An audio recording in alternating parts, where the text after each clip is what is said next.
You were told that if you work hard, you will move up. That was the deal. Show up. Perform, deliver results, and the system will recognize you. So you took the deal seriously. You worked harder than the people around you. You stayed late when others left. You asked for more responsibility. You took on the projects nobody else wanted. You did everything they told you to do. And then someone else got the promotion. Not a harder worker, not a more skilled person. Someone who, from where you stood, seemed to do less. That moment didn't feel like a coincidence. It didn't feel like a mistake. It felt like a system revealing something it had been hiding. And you were right. It was. Most of us grow up inside a very specific story about how work operates. The story is simple.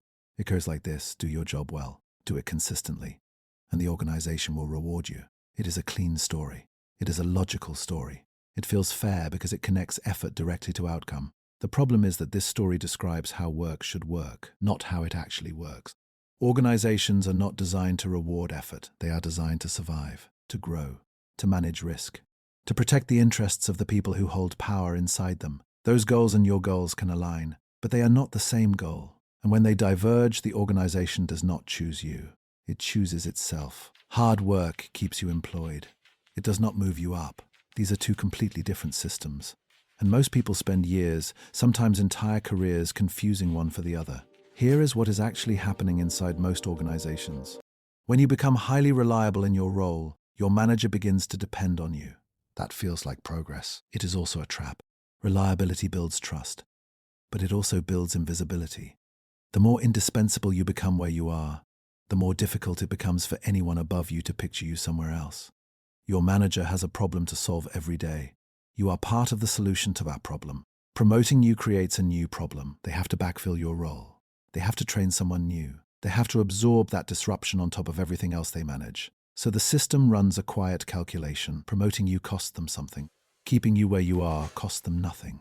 This is not personal. It is not cruelty. It is incentive. An incentive is one of the most powerful forces inside any organization. Now look at the person who did get promoted. Study how they operated. They probably didn't just do their job. They made themselves visible in rooms where decisions were made. They spoke the language of the level above them, not the level they were at. They understood what their manager needed to look good to their manager, and they positioned themselves as part of that answer. They were not always the most technically skilled person. They were not always the hardest worker, but they were the easiest person to promote. Because promoting them felt like a low-risk decision, and organizations are, at their core, risk management machines. This is the part that is hard to accept, because it means the competition was never purely about performance. It was about optics, about narrative, about whether the right people could see you clearly in the role that was being filled. And if no one was helping them see that, if you were waiting for the work to speak for itself, then you were asking the work to do something work cannot do on its own. When a leader sits down to think about who deserves a promotion, they are not running a performance audit. They are running something much more personal. They are asking, who do I trust to represent my judgment in a room I am not in? Who makes me feel more confident, not less? Who will I be able to defend to my own leadership without hesitation? These questions are almost never stated out loud. They live underneath the conversation, but they are shaping every conversation. And here is the part that is rarely discussed. The person being considered for promotion almost never knows that these are the questions being asked. They are preparing answers to a different exam entirely, thinking about results, about numbers, about projects delivered. The decision maker is thinking about something else entirely. They are thinking about trust, about comfort, about their own reputation when this choice is later scrutinized. Promotion is not a reward for past performance. It is a bet on future usefulness. And people make bets on what feels safe, what feels familiar, what fits the mental image they already have of what the next level looks like. If you have spent years being excellent at execution, the mental image your organization holds of you is executor. That image is hard to change from inside your current role, because every time you execute brilliantly, you reinforce it. You are doing exactly what they expect of you, which means you are confirming exactly where they expect you to stay. So what is the rule that actually determines who moves up?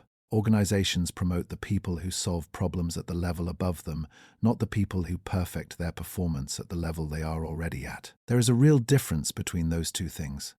One is about doing your job better. The other is about demonstrating that you already think at the next level. Every time you focused only on your task list, you trained the system to see you as someone who manages tasks. Every time you identified a problem your manager hadn't seen yet, and brought a solution instead of just the problem, You trained the system to see you as someone who thinks ahead. Every time you stayed silent in a meeting where you had something strategic to say, you trained the system to see you as someone without a strategic voice. The system is always learning from your behavior. The question is, what is it learning? Hard work is not a signal. It is a baseline expectation. Everyone who wants to keep their job is working hard. Working hard does not differentiate you. It only qualifies you to remain in the conversation. Here is how to reread your own history with all of this in mind. Think about every time you were passed over, every time you were overlooked, every time someone with less experience, less output, less visible effort moved into a role you were more qualified to hold. It probably wasn't about your ability. It was about how your ability was positioned. Who was watching when it showed up? What problem it was attached to? Whether it made someone above you feel more secure in their own position or quietly threatened by yours. You were not failing at work. You were succeeding at the wrong game. The people who move up, the ones who seem to rise almost effortlessly, are not necessarily more talented. They have simply learned, consciously or not, that career progression is not a performance review. It is a negotiation with a system. And negotiating with a system requires something different from working hard. It requires understanding how the system makes decisions, what it values, what it fears, who inside it has the power to move you, and what those people need to feel. That knowledge is rarely taught. It is not in the onboarding documents. It is not in the performance review criteria. It lives in the unwritten rules, in the patterns, in the quiet logic underneath every decision that was never fully explained to you. This channel is about learning to read that logic, not to become cynical about work, but to stop being surprised by it. Because once you understand how the system works, you can make real choices. You can decide whether to learn its language. You can decide whether to play by its rules. Or you can decide that this particular system is not one worth negotiating with. All of those are valid choices. But they are only available to you once you stop pretending the system rewards what it does not reward. Clarity is not cynicism. Clarity is the beginning of strategy. Berlin versus the system.